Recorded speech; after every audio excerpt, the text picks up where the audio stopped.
नमस्कार साथियों, ज्ञान स्थली गुरुकुल के चैनल पर आपका बहुत बहुत स्वागत है। साथियों, 69,000 शिक्षक भर्ती से जुड़े सभी नए व पुराने अभ्यर्थियों के लिए जरूरी अपडेट है।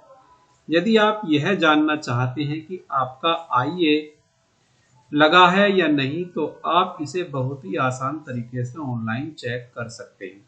सबसे पहले आप अपने कंप्यूटर को ओपन करें। तो कंप्यूटर को ओपन करने के बाद यहाँ सुप्रीम कोर्ट की जो साइट है उसका नाम डालें। जैसे हमारे यहाँ पहले से ही हमने डाला हुआ है, तो ये हमारा इस तरह का ये साइट का नाम है। इसको आप नोट कर लें। एक बार जब आप अपने कंप्यूटर से या मोबाइल से इसको ओपन कर लेंगे तो फिर आपको बार बार करने की जरूरत नहीं है। जैसे ही आप HTTP लिखोगे तो अपना पूरा ये आ जाता है। इसके बाद इस तरह का सरफेस हमारा खुल के आता है। तो इस तरह के सरफेस को खुलने के बाद हम सुप्रीम कोर्ट ऑफ इंडिया की साइट को खोलते हैं। सुप्रीम कोर्ट ऑफ इंडिया की साइट हमारी कुछ इस तरह की खुल के आ जाती है। इसको खुलने के बाद फिर हम अपना केस स्टेटस देखते हैं। केस स्टेटस देखने के लिए हमारा कुछ इस तरह का सरफेस खुल के आता है। तो इसमें सबसे पहले हम सेलेक्ट केस टाइप करें, या अगर आप इसको हिंदी में देखना चाहते हैं, तो आप यहाँ पर आइए और यहाँ इसको हिंदी में करने के बाद इसे ओके कर दीजिए। हमारा सारा सरफेस अब हिंदी में दिखाई दे रहा है।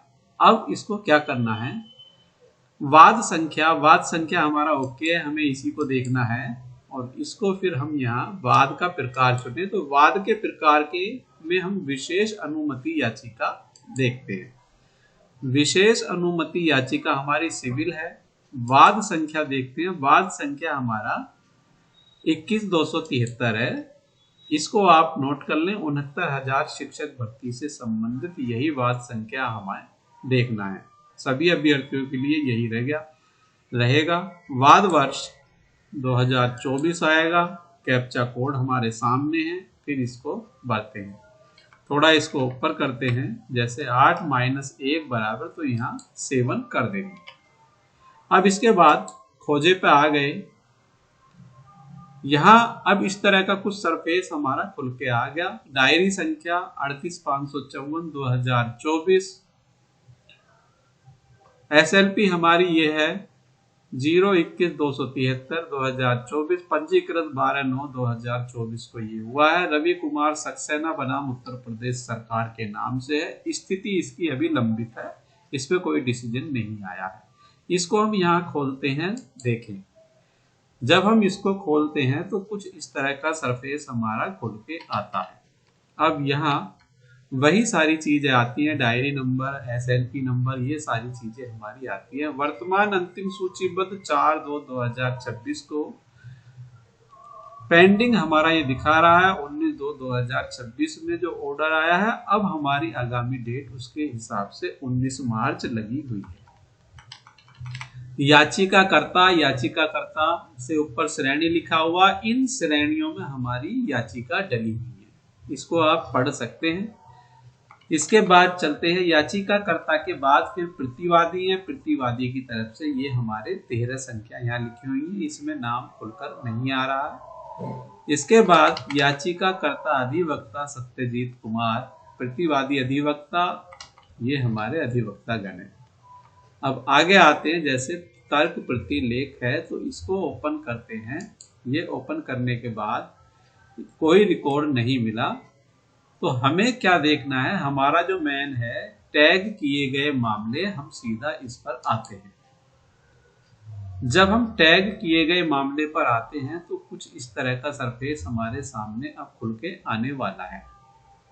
जैसे वाद संख्या 021,273 रवि कुमार सक्सेना यूपी की स्थिति। रवि कुमार सक्सेना बनाम उत्तर प्रदेश, ये पेंडिंग, पी का मतलब ये पेंडिंग।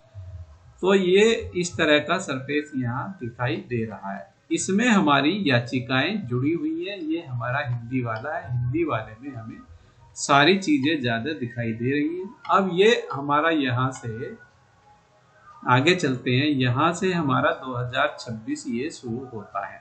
तो रवि कुमार सक्सेना में जितने भी नए याची जुड़े हैं उन सभी नए याचियों का नंबर यहाँ आपको देखने के लिए मिल रहा है। आइए नंबर आप अपने अपने वकील से ले लीजिए। आपके वकील द्वारा जो आईए दी जाएगी उसमें आपका नाम जुड़ा हुआ है लिस्ट में, वो बता देंगे। जो आईए नंबर आपके वकील साहब ने दिया है उस आईए नंबर को आप यहाँ चेक कर सकते हैं। सबसे मेन जरूरी बात यह है कि आपका आईए किसके साथ जुड़ा हुआ है। जैसे शिवम तिवारी बनाम उत्तर प्रदेश सरकार यह दिखाई दे रहा है, ये हमारा डायरी नंबर आपको दिखाई दे रहा है। इधर हम देखते हैं 11/2/2026 को जो नई आईए जुड़ी हुई है इसकी लिस्ट यहाँ पर हमारी अभी 2024 तक की दिखाई दे रही है। जब हम इसको ऊपर की तरफ करते हैं तो हमारा ये 26 की तरफ यहाँ से हमारा आ गया है। तो इस तरह से आप एक एक करके इसको देख सकते हैं। 26 में इसमें जिसके भी नाम जुड़े होंगे उसका आईए नंबर आपके सामने है।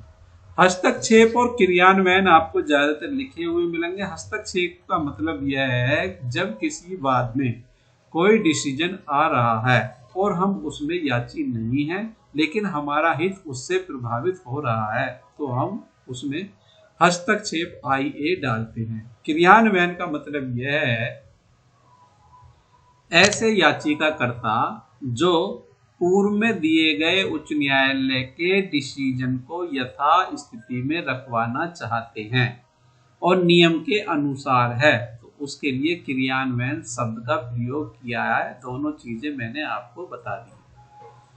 इस तरह से सभी बच्चे नए या पुराने जितने भी हमारे साथी हैं, बहन हैं, भाई हैं, सब आप अपने अपने आईए नंबर यहाँ चेक कर सकते हैं। इस तरह से हम सब देख लेंगे।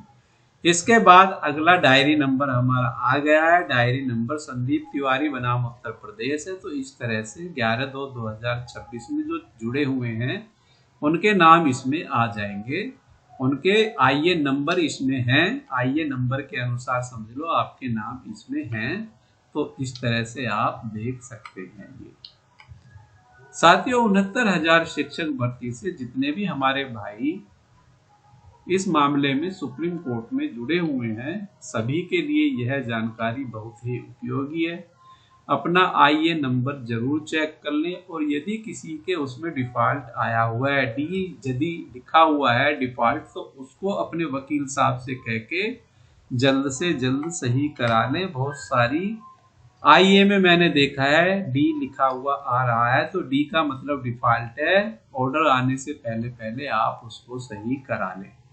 जैसे अगला डायरी नंबर हमारा यह है मोहित सिंह बनाम उत्तर प्रदेश सरकार, पेंडिंग ये दिखा रहा है जैसे इसमें ये डी आया हुआ है। तो अभी जो हमारा मेन डायरी नंबर है सभी में डी इसीलिए लिखा हुआ आ रहा है क्योंकि सभी वकील अपने अपने जो नए डायरी नंबर है उसमें नए नए याची जोड़ रहे हैं, नई नई आईए जुड़ रही हैं तो उसमें सभी में आएगा। बाकी जो नए जुड़े हैं उसमें इस तरह पी लिखा हुआ आता रहेगा। इससे घबराने की जरूरत नहीं है। लेकिन हाँ बीच में यदि किसी के में डी लिखा हुआ है डायरी नंबर के बाद यदि बीच में किसी के में डी लिखा हुआ है जैसे 2026 के नए याची जुड़ रहे हैं उसमें डी लिखा हुआ है तो अपनी आईए को ठीक अवश्य करा लें।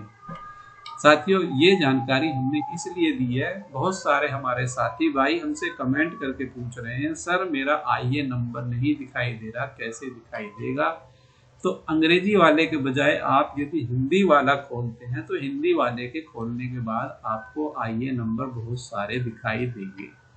तमाम आईए इसमें जुड़ी हुई है। इतनी सारी आईए जुड़ने के बाद मुझे यह नहीं लगता है कि अब किसी को याची लाभ मिलने वाला है।